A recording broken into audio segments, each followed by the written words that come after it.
I think for me, cutting out alcohol, cutting out the vices, that was also a really big aspect of let's just remove that and let's focus on the morning.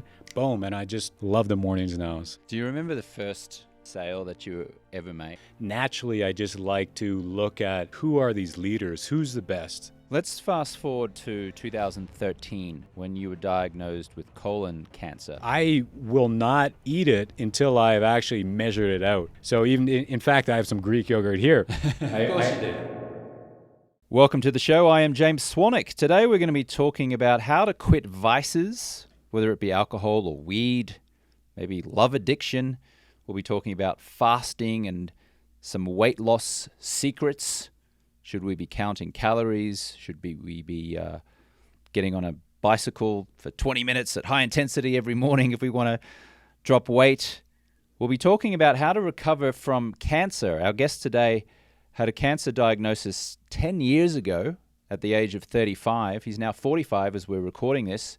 We're going to learn a little bit about how he faced cancer 10 years ago and how he fought back from that and how he views that today. Conscious congruency. What does that mean? We're going to dig into that. How do you create a community of really good people? People who are health conscious, who are conscious communicators, who are supporting each other. Today's guest is an expert at that. He lives in Medellin, Colombia, and he's really fostered a really terrific community of high energy, high vibration, good people who get together and have weekly breakfasts to support each other. We're going to learn how to do that, how to create a great network of good people. And today's guest has been a friend of mine for almost 10 years. We were actually in a business mastermind together starting in about 2013. And here we are today sitting in Medellin, Colombia, about to have a conversation. So with that, Mike Carels, 45 from Vancouver, Canada. Welcome, Mike. Great to have you here. It's nice to be here, James. Thank you very much. Yeah, I think of you as like good energy, good people. Is that something that you're strategically trying to implement, or do you think it comes from good upbringing or good friends or good morals? Is this a new thing that you seem to be embodying? Yeah, definitely. I mean, energy is one of the things where I think we have that choice on what energy we want to bring forward. And I'm just a big proponent of that energy, that optimism, looking on the bright side of things and doing my best to elevate the energy. So energy, I think, is definitely a big component, and I do my best to definitely keep on track. Has it always been that way, or was there a time in your life when you maybe weren't as a positive outlook kind of guy as you seem to be now? I think it's always been that way. I'm just naturally optimistic. I like looking on the bright side of things. I think we have that choice about how to look at things. And I've always had that notion of questioning how I'm looking at things, looking at the positive, looking at the angle that serves me. And so I think that's something I've really been able to do, is take a step back and choose how I'm looking at things. And as a result, it tends to be the optimistic sort of aspect. Yeah, it sounds like you've got a process or processes to question everything, to learn, and then to go and create a strategy and implement it. And certainly I've seen that because I follow you on Instagram and I see you getting up at, what time do you wake up in the mornings now? Now it's 4:45, just like clockwork. I'm up and I need to be moving. You know, I'm up, I go right down to the bike, doing an intense sweat workout, and that for me is working amazingly well. I love just waking up. I love pushing that envelope and just being up at the crack of dawn when not many people are up, doing something productive, pushing myself. And, you know, I definitely changed from being a night owl, and I was always told you're never going to be an early morning person and always going to be a night person, and I was stuck in bed, and I love sleeping in. But at a certain point, I just realized, I was like, you know what, this is not who I want to be. And I switched that from being a night person to a morning person. And since that time, I've always loved waking up early, and I'm just a super competitive person. I need to be, for me, the mornings are a time to wake up and take charge and really be a leader in life. And whether it's my competitive juices, whatever it is, I just love waking up in the morning and going at it. So, yeah, 4:45. 4:45. That seems a little intense for me personally. Yeah. I mean, I have experimented with it, and I was like, I don't think I really want to do this long term. Yeah. There's no right or wrong, right? It's just like what feels right for you in that phase of life. Absolutely. I think you have to really be self-aware on what serves you. And for me, I just realized my nights, as much as I love some aspects of the night, I just realized that's a lot of wasted time that I have. So why not cut the fat on the nights, move it to the mornings, get up early, and just be productive and hit that day running. And after a while, I just started to change my neuroassociations with enjoying the nights to enjoying the mornings. And so I think everyone's different. For me, I just love being competitive. I love waking up, and I love, getting rid of that wasted time at night, changing it to the morning, and that sets the tone for the whole day. And yeah, I definitely love the mornings. There is a consequence, though. You don't get to have as many dinners with me at nighttime, right? Because you're always in bed asleep. Like, we live in the same city here in Medellin, Colombia, and sometimes I've said to Mike, hey, Mike, we're going to have an early dinner at like 7. And he's like, bro, that's like too late for me. I'm already in bed at that time. Yeah, there's definitely some sacrifices you have to make.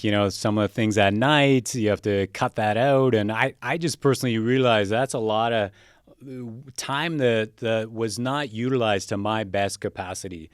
Sometimes there are some social events and that you have to make those decisions whether you're going to go out or not. So yeah, it's definitely challenging sometimes, but overall, I love just getting to bed early, waking up early, going at it, and just being in charge and having that lead. It's just a feeling of the whole world waking up.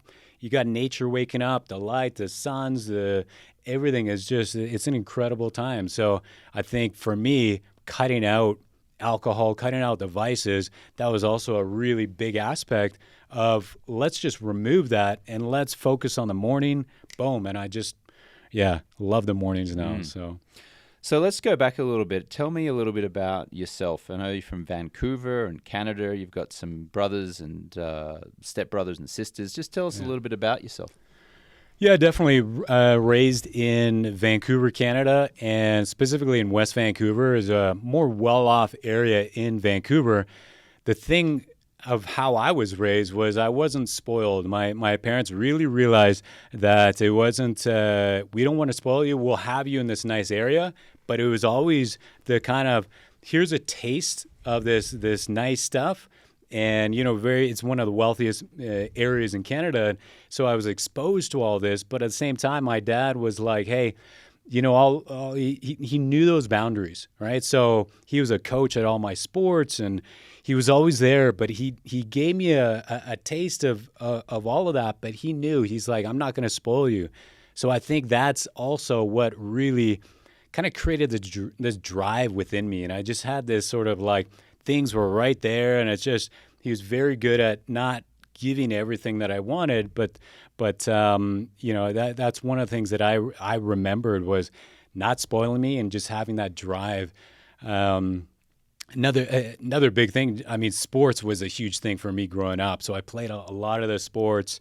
And I was usually the captain on the teams, and he was a coach, and he was there every practice, every game. He was a guy yelling from the sidelines and just pushing us harder and harder.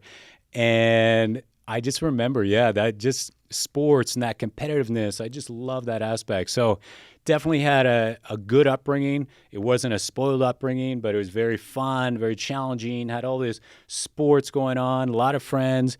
And from there, I just had this idea. I just wanted to have adventure. I wanted to explore, right? So after school, traveled all throughout there, and that's kind of when I went to all different countries and traveled and did all that kind of stuff. So definitely a great upbringing, and that's what I think helped with that drive that I still have to this day. When you said you went traveling, you mean you went traveling as a young backpacker overseas in your 20s, or you were a little bit more mature when you went traveling? A little bit more mature. So I knew I wanted to travel, but I didn't want to just be a backpacker and live at hostels and that kind of stuff. So I went to Toronto, went across Canada and got a corporate job and really got out of my surroundings.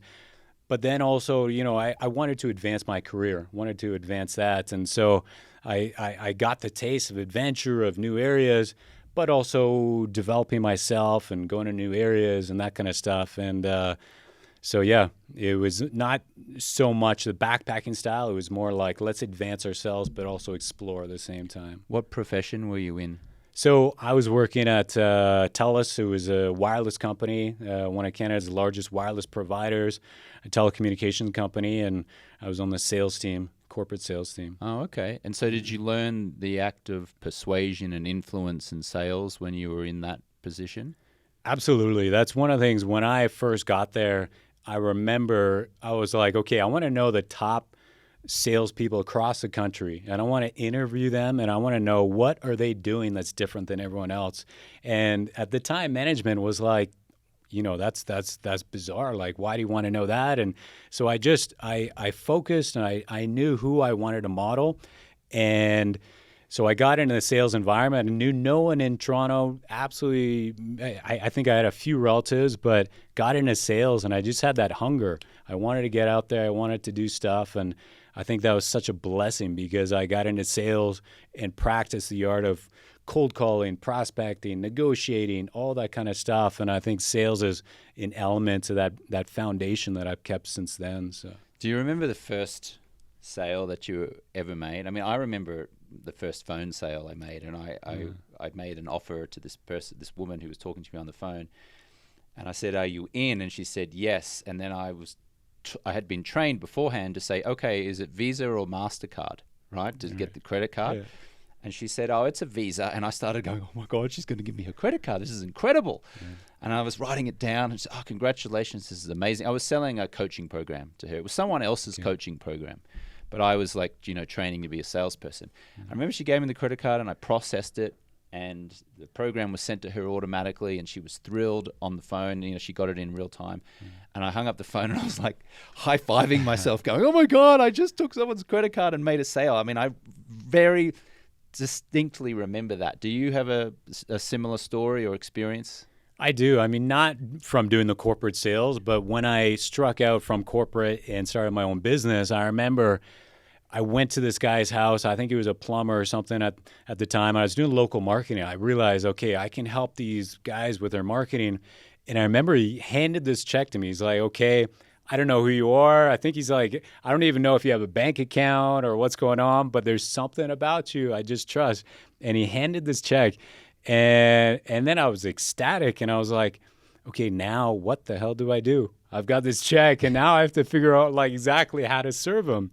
But that was a very monumental moment. I was just like, the words that he said were very encouraging, and it was just that faith. And then from there, things just kind of rolled from there. So, yeah, I was just like, what do I do with this check? I don't even know. But, step by step, figured it out from there. You said when you broke out from the corporate world, so how long did you stay in that position or in the corporate world before you ventured into trying your own business? How old were you? What were the circumstances around that? Yeah, I think I stayed about 5 years in Toronto, and I managed to get top 10% in the country. And for what? As a salesperson? As a salesperson across the whole company, across the country. So it was phenomenal. I remember actually picking up this book. I think it was called How to Raise Yourself from Failure to Success in Selling. I forget the author, but what an incredible book. One of the chapters was about enthusiasm. And I just remember walking to the office the next day, so enthusiastic, just talking. And, it was like, it wasn't a real enthusiasm, but I just started incorporating this book. And that's when I really implemented everything and skyrocketed up, and definitely had a lot of success with that and enjoyed that. Then they brought us down to a more centralized downtown office, so they wanted to focus the top reps down there and start to get in the corporate environment more. And so that was about 5 years, I think 5-6 years in total. Yeah. So how did you become in the top? How did you get to be in the top 10% of performers in that company? Like, what actions did you take or not take that you think put you in that top 10%? Yeah, I think one of the biggest things was that modeling. I went in, I was like, who are the top people? And my manager was this great person that we just clicked, and she was this mentor to me as well. So she would advise me, let me know everything that's going on. And I think that was one of the biggest things was, let's cut through the clutter. Like, I want to focus, I want to lead, I want to be one of the top people here, and let's model who's actually one of the top. So I specifically remember that. And then I think it was just a matter of just consistently being hungry and surrounding myself with those people, and just focusing. Yeah. You've mentioned the word modeling a few times, and I sense that you still are doing that to this day, right? Because you often talk about Tony Robbins. You're also you're often talking about books that you've read and people that you admire and concepts that they've presented. Yeah. How impactful has this idea of modeling people been? Well, first of all, like, how would you define the word modeling? Like, what do you think that means? What is that process or that concept? Yeah, I think it's looking at someone who is a few steps in advance. Like, where do you want to go, and model someone who's there already, and really embody their characteristics, learn from what they're doing. And so I think that's something I was doing before, and something I continue doing as well. I think naturally I just like to look at who are these leaders, who's the best. And for me, I cannot stand lazy, mediocrity, average. Those sort of words to me just do not resonate. So I cannot stand being around sort of the average. And so I've always just gravitated to who is excelling, who's outstanding, who can I model from. And I've just gravitated and formed relationships with those people. And I think that's also really helped with my energy and aura and that. So, there's a couple of famous people who've said something about this. Charlie Munger, who died actually I think in December of 2023, very recently. Wow. Charlie Munger was the business partner of Warren Buffett, and owned Berkshire Hathaway, one of the smartest business minds that I've ever come across. And he said, you can learn from mistakes, but it's better to work. You can learn from your mistakes, but it's better to learn from somebody else's mistakes. And the idea behind that was, cut down the process of fail and try again and fail and try again. It's like, look at someone else's failures and then don't do that, and model that. And then the other quote that comes to mind is Picasso, right? The great artist. And he said, good artists copy and great artists steal. And, what he was saying is that all art is some kind of copying someone else's art form, or being inspired by it enough and taking elements of that and then making it your own. So it seems to me like, you go to Tony Robbins, you read these books, you're always taking a little bit of each of these people and then implementing it into your daily life. That's how it seems to me. Is that correct? Yeah, I'd say that's correct. I love learning. I love growth, and I'm always absorbing knowledge. And so, yeah, I think success leaves clues, and it's looking at those people where you can learn from, absorbing and really learning as much as you can. And I'm just a sponge. I need to be learning, and I think that coincides with being competitive. Like, I'm always looking for the edge. I'm always, even if I lose, even if there's a setback, I'm like, okay, I'm going to come back harder. I'm going to learn something. And there's going to be something that I'm going to implement, and when I come back, it's not going to be good on the other end. And so I think that's just a thirst to knowledge, to growing, to contributing, and so yeah. Let's fast forward to 2013 when you were diagnosed with colon cancer. This is a topic I'm somewhat familiar with. My mother had colon cancer, and she beat it. And thankfully, she's still thriving today. She's 79 years old, but she talks about it. And I remember being a kid, I was probably 10 or 11, being somewhat aware of what was going on. Maybe not the full significance, but I remember her being in hospital, and I don't think I was fully aware that it was a life or death situation, which is what it was. I learned that in later life. I thought it was just mummy was unwell and she was in the hospital and we're going to go and visit her. So I'm somewhat familiar with it, but tell me a little bit about the circumstances around that diagnosis. Where were you in life, in the year or so leading up to that? How did you learn that you had colon cancer, and what happened?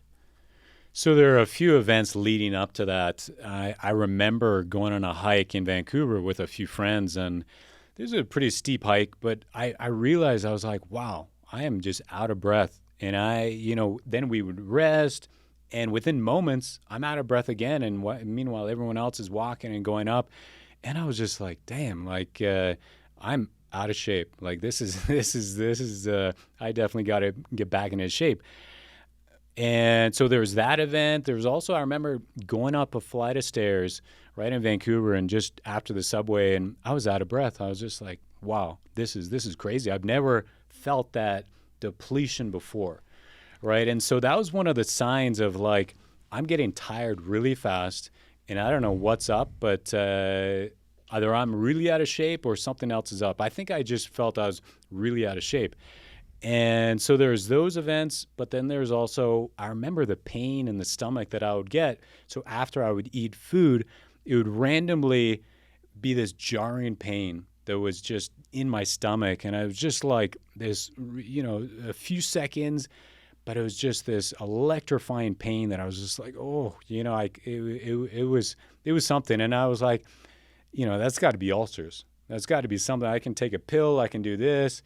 And that went on for a little while, and it was just kind of random when I would feel these pains. But then eventually, I flew down and did a trip down to South America, did all that. And I remember towards the end of that trip, my belt size was like, it went down like a full belt size, even more. And I remember because when you drop a belt size, like that's a noticeable change in your life. And I'm like, damn, I'm getting thin.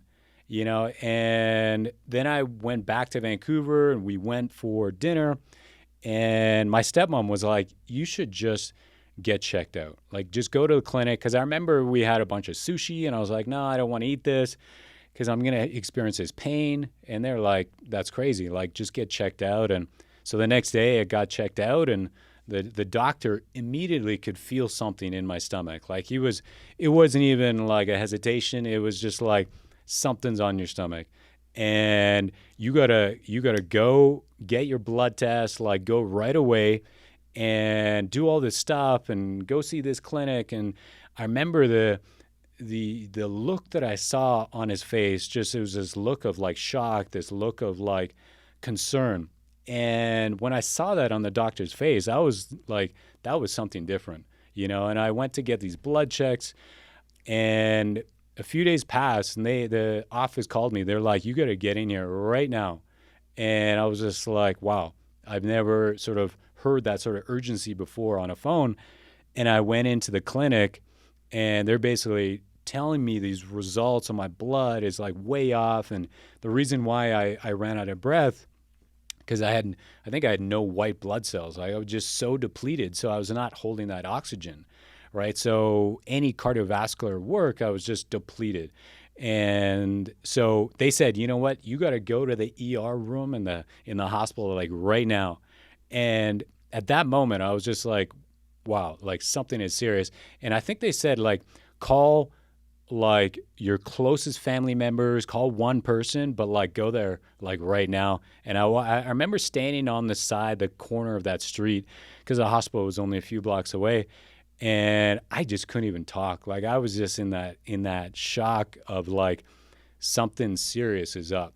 And I was trying to talk to someone, but I was like swallowing. I was just in shock, that terror. And long story short, like going to the hospital, they did all the checks, and that's when they said, yeah, you have colon cancer. And that's when it just, it hit me. But at the same time, I realized, I was like, you know what, that's might be the diagnosis, but that's not what I'm accepting. And I remember I was like, I'm going to beat this no matter what. All right. So I made that mental decision. And I think the mindset that I had, so there's two circumstances. One was like at that moment, I realized that might be now, but I'm going to change that in the future. I'm going to take a whole different direction. And then I also remember being in the hotel or in the hospital room.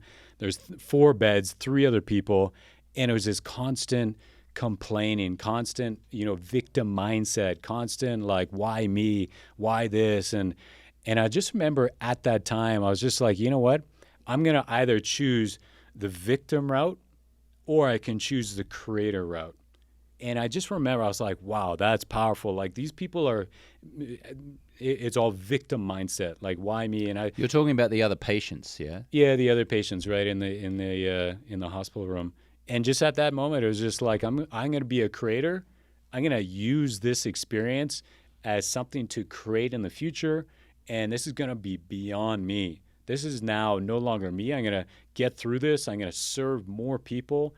And that's when I shifted from like, why me? Why this happen? I was very young to have colon cancer, and 35 at the time. yeah, exactly. So it totally, I had no idea what colon cancer was, and it hit me, but I made that decision of like, boom, we're going to totally do something different. And I remember putting in the headphones, and Deepak Chopra had a meditation series, maybe a 7-day meditation. I was just like, I'm blocking everything else out. I'm just going full in. I'm like, I'm getting really focused. The first book I bought was Tim Ferriss's The 4-Hour Body. I was just like, I gotta like forget like not understanding fitness and health, and there was just so much information. Everyone's trying to say this and that. I said I got to take responsibility here, and that was the first book that I bought. And I fell in love with the craft of how to cut things, just all the fundamentals, the different food, the different concepts, and that I think is what really got me going on my health kick. And I said, you know what, instead of ignoring and thinking this is overwhelming, all this health stuff, I'm going to assess it all. I'm going to make my own decisions. I'm going to master this area.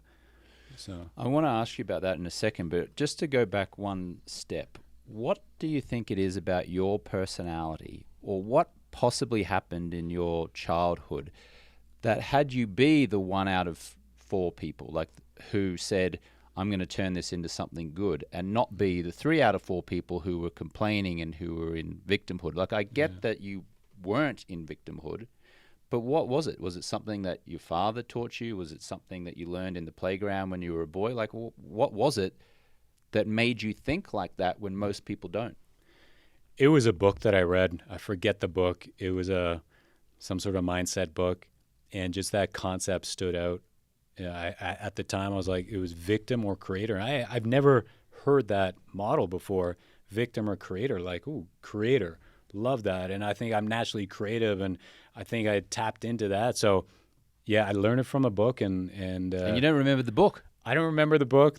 I have to maybe find out and source that out. But that concept just I think stood with me the whole time. So wow. It's amazing. Isn't it funny how just one seemingly innocuous thing can have such a profound impact on a human's life?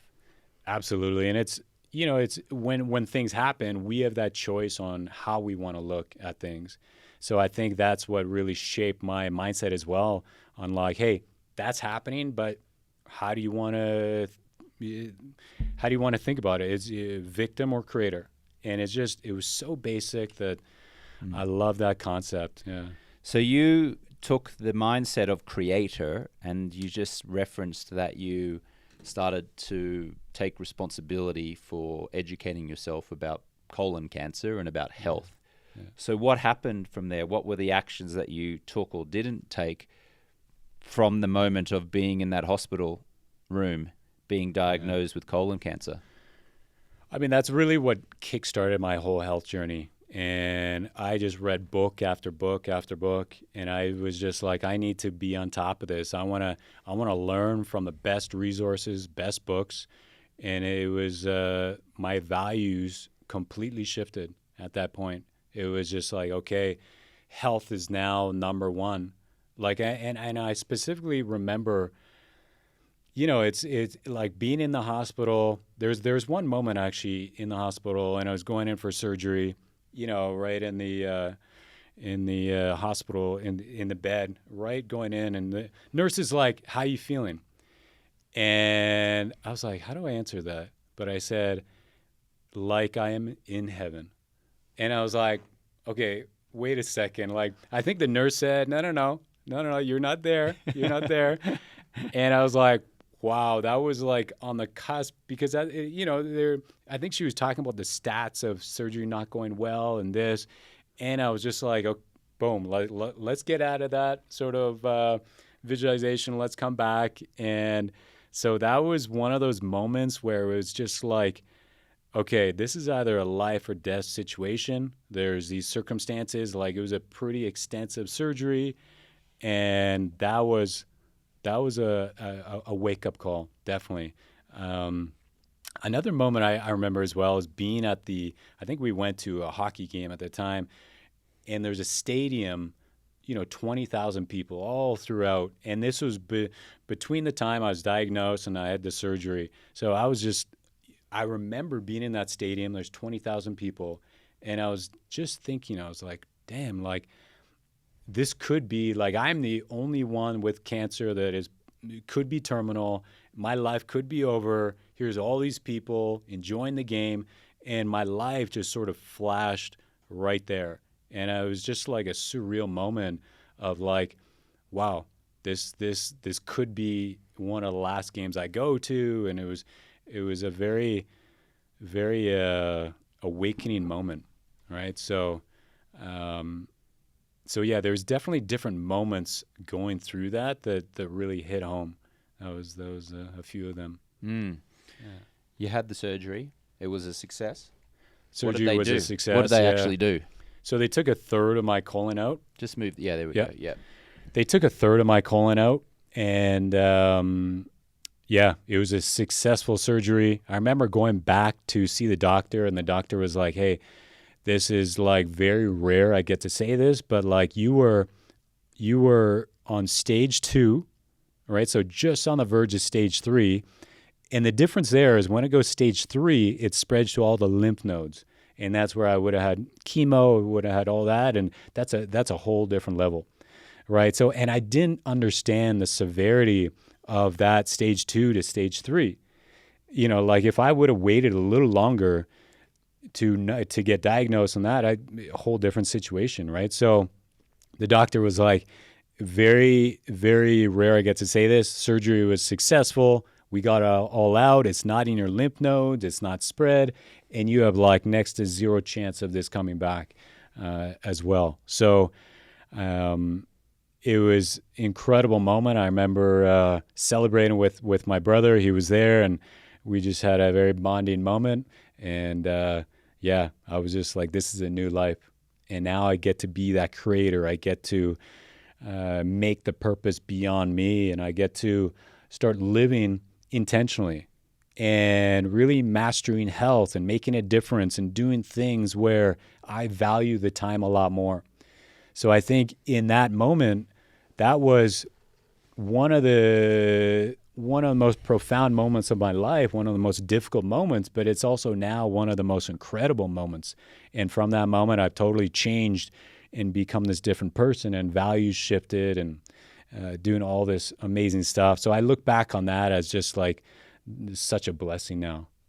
So, what did your mother and father and family and friends say, do or not do around that time? Was there anything that you noticed about, support or not getting support from anyone in your life at that time? Yeah, that's one of the things is being in the hospital. I realized that people have busy lives. They were out doing their thing, and I was in the hospital, and I would have all the guests come by and check in, but you really get a sense of who are those very close people that are going out of their way to really visit and be there. And during those times, it's kind of like there's no other goals you have. It's just like, I'm getting healthy, that's it. And you really start to just recognize those people that go out of their way and are there for you. So it really was a good filter to get a sense of who those people were. Yeah. So you went on this journey then from that moment on, at age 35, until now, where you're consistently learning about health and processes for positive mindset and productivity and things like that, yeah? And some of those things involve fasting, early mornings that we've already spoken about, weight loss. Let's talk about the physical just for a minute, and then we'll move on to the mindset stuff. But actually, you were very instrumental in my, let's call it, I wouldn't say weight loss, because I didn't feel like I needed to lose weight, but let's just say just getting a little bit leaner. I was in London in the summer of 2023, and we were exchanging a few voice notes via WhatsApp.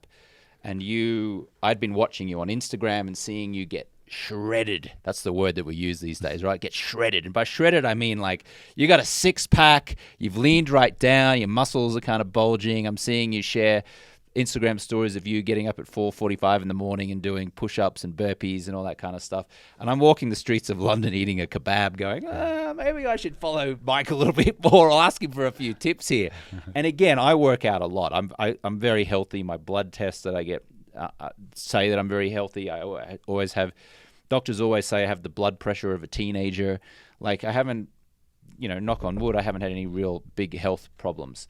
But I was looking at you and going, man, he's getting shredded here. How do I at least move towards that a little bit? And you were talking about counting calories and maybe downloading the app, MyFitnessPal, and kind of like just tracking what you eat and when you eat it, right? And I did. And I leaned up, like I really, really did. And now I really focus on how many steps I'm taking each day. I try to get at least 10,000, preferably 12,500 steps. And I've now understood and appreciated that some foods have a lot of calories in them, and some foods you don't need to eat with a meal. Like I was eating maybe like a cup of rice with a lot of meals, or a potato. And if I just cut out the rice or the potato and I do that for 7 nights of the week, I can actually be in a calorie deficit and actually lose some weight. So little things like that. One of the other big things that you taught me in one of those voice notes, and you kind of said it like just as a throwaway message, which was, oh yeah, non-fat Greek yogurt. And I'm like, okay, let me play it back. And he goes, non-fat, so zero fat Greek yogurt. So I'm in London, I go to this Waitrose supermarket chain, which is a chain in the supermarket, and I look for zero fat, and I look on the ingredients on the back, not the ingredients, but like the calories, and I'm looking at this like 500 grams of zero fat Greek yogurt, and it's only got 320 something calories and like 30 or 40 grams of protein. I'm like, how do I not know about this? This is the greatest invention in human dietary history, because I can get 30, 40 grams of protein and only 300 calories, which is not much in the broad scope of life. And so since then, I smash like 400 grams of Greek yogurt every day now. And I know I'm getting my protein and I'm not putting on too many calories. So I'm not sure what my question is. I just went on a bit of a rant there to just describe kind of how you've inspired me. But like, just talk us through what's worked for you in terms of diet in getting lean and energetic. Yeah, I think for me, what really resonated was not like, so there's macros, but making it simple, like understanding the calories and the protein. So the calories, I found this formula where it was based on what's your goal weight, and it was specific. I think it was 13 times your goal weight. And I remember doing that, and I was like, wow, like into that. I was like, every day I'm waking up, I'm getting more shredded. There's like new abs popping. I feel different. And I just became this different person. And I was just like keeping that up, and as well as the protein. So making sure you get enough proteins in. But it was those two things. I think it was good because it didn't overwhelm me. And for me, it was taking progress photos every single week. So on Saturdays, I would take photos, see what's going on. And that's what really encouraged me to keep up without accountability, because I was also in a WhatsApp group with some other friends. And so that accountability of making those progress photos, but the calories and the proteins, and seeing the results and pushing it. And I just really stuck to that plan. And over time, it was just seeing these results. It was just something I wanted to continue. So I think simplifying it to a point, because I've worked out for a while, but getting the diet dialed in before I knew what healthy was, but until I started counting the calories and the proteins, then I was just like, wow, this makes sense. And fasting was also a huge thing. And so just keeping the body at a kind of a state of hunger, and, to your point, having that Greek yogurt is one of those things. Even last night, it was like a dessert having Greek yogurt. I pretty much don't have much in my fridge. It's all exactly what I need to eat. But last night there was some Greek yogurt. I was like, damn, let's have some Greek yogurt. It's healthy, protein, and not many calories. So it's one of those things where it's satisfying. It's like ice cream. I think it's one of those things. I'm going to really, make a profound point here. Literally, since I discovered zero-fat Greek yogurt, I don't think I've had any ice cream. I can't think of any ice cream I've had in 3 or 4 months. I mean, I may have done, I just can't remember it. But, I mean, it's just extraordinary. And ice cream's got so much sugar in it. I mean, I have an ice cream at night, and if I go to sleep and wake up the next morning, I've got like a sugar hangover. Like I can taste the sugar. I can eat 450 grams, like a 450-gram tub of Greek yogurt. And I feel like I'm being gluttonous because it's such a big tub. Like 450 grams is a lot, right? Yeah. And at the end of it, I don't feel heavy. I don't feel anything. I go to sleep just fine. I wake up in the morning and I feel absolutely fine. Yeah. Like it's extraordinary. I don't understand why more people aren't talking about this. There were a couple things that you said there, which I thought was interesting. The reason why I think I leaned up so much in that, let's say it was 3 or 4 weeks where I was practicing what you were preaching in these voice notes in the WhatsApp that you were sending me, was because I had that accountability. You were essentially my accountability partner without me naming you my accountability partner. The fact that I was asking you questions and you were kind enough to send me voice notes back, it was a form of accountability, right?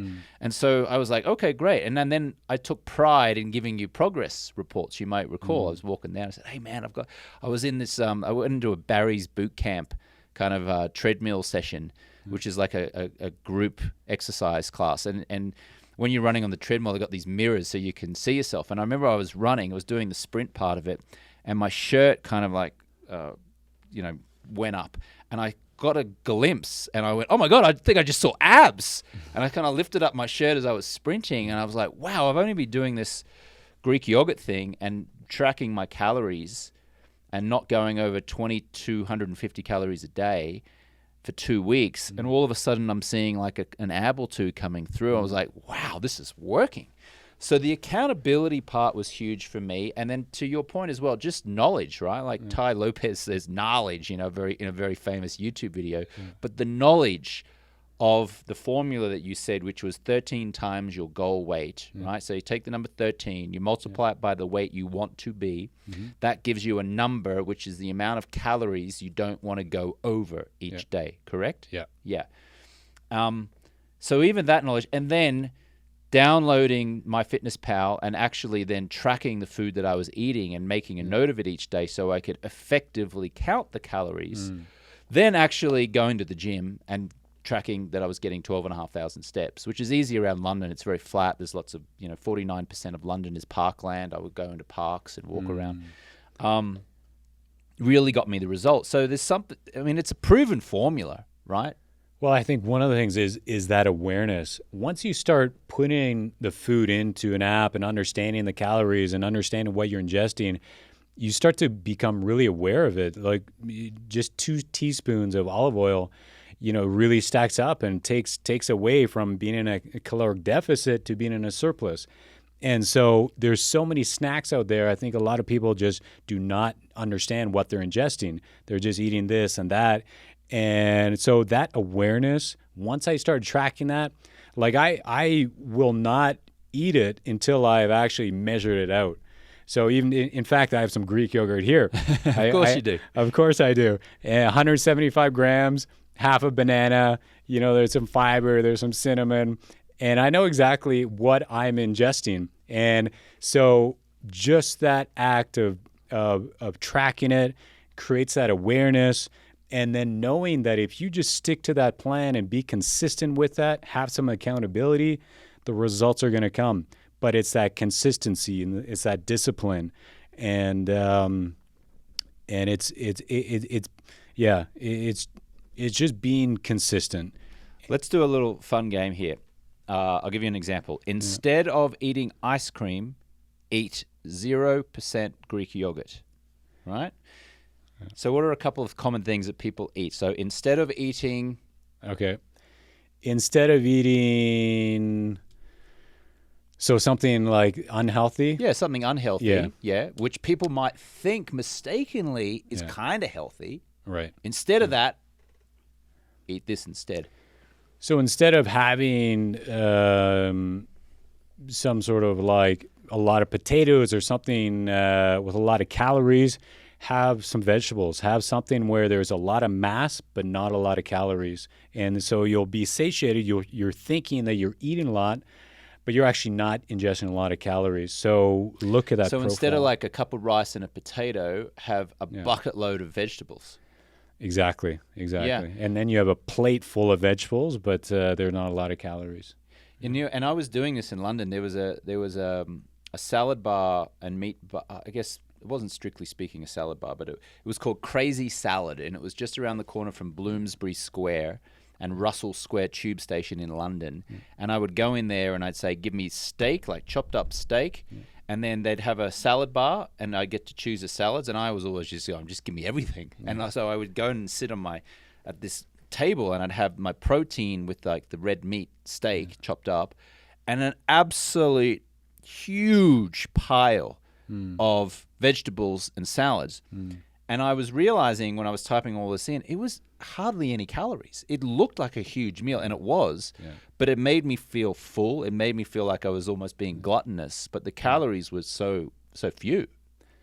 Yeah, absolutely. And I think to that point is there is also a change of relationship with food and with eating, because I think a lot of people, they'll eat, but then they'll eat to a point where they're just full and they're just, they can't eat anymore. And I think for me, it's changed. So the relationship is like I'm enjoying less food, but I'm savoring it a lot more. And I know that I might be hungry afterwards, but I'm savoring that. There's just less portions, right? So that relationship with food, not eating until you're full, but really thinking when you eat it, ingesting those nutrients, feeling your body, ingesting them, and using all your senses to really appreciate that food. I think for me, when I do intermittent fasting, like extended fasting, like 3 days, I try to do that every 3 months. When I have that first meal, it's just like the taste and the flavors, and I appreciate just the food a lot more. So the relationship with the food definitely changes as well. One of the things I referenced at the beginning of the show was that you're a great connector of people who have good energy. And one of the things that you've created recently is this Sunday breakfast that I like to attend, where you bring together some really good people and we meet at 9:30 in the morning every Sunday at a restaurant here in Medellin called Treat. And so far I think it's only been men so far. I don't think we've had a woman present at the moment. It's kind of just started off as more like a men's breakfast than a co-ed breakfast, hasn't it? I don't think that's been... we have. I mean, there's been different days, but definitely it's a different energy. Yes. When it's all men. Yeah. And so what was your thinking behind creating that in the first place? And just, if you will, for our listener, just describe what goes on at one of those breakfasts. Yeah, so the idea there was, okay, if I'm not going out at night, if that's being cut out, I've got to maximize my days. I've got to design my lifestyle to a point where I'm doing the things that I love to do, and I'm taking advantage of those days. And so by doing it at 9:30 on Sundays, it really attracted a different crowd, attracted the conscious people that probably didn't go out last night, and they're conscious, they're very intentional. And it was just one of those things where I have to design my lifestyle to take advantage of the days instead of doing those late dinners. I shifted that towards the mornings, and it's been phenomenal. The conversations we have, discussions, the energy, just the ambience and the people around, it's a whole different energy than being at night and being in the default of drinking and doing this and just kind of wasting time. So it's been this morning that's this ritual that's just been incredible. Yeah. And it's interesting, isn't it? When you have a Sunday morning meeting or a Saturday morning get together, it does attract a very different type of person, because I've noticed that those who have attended either don't drink at all or drink only sometimes. Like, drinking is not needed for social interaction, because who the hell is going to be up at 9:30 on a Sunday morning sitting down for breakfast having a high vibration type of conversation? And so for you, the listener who might be listening to this, you might be thinking, oh, my life's going to be so boring and dull if I stop drinking alcohol.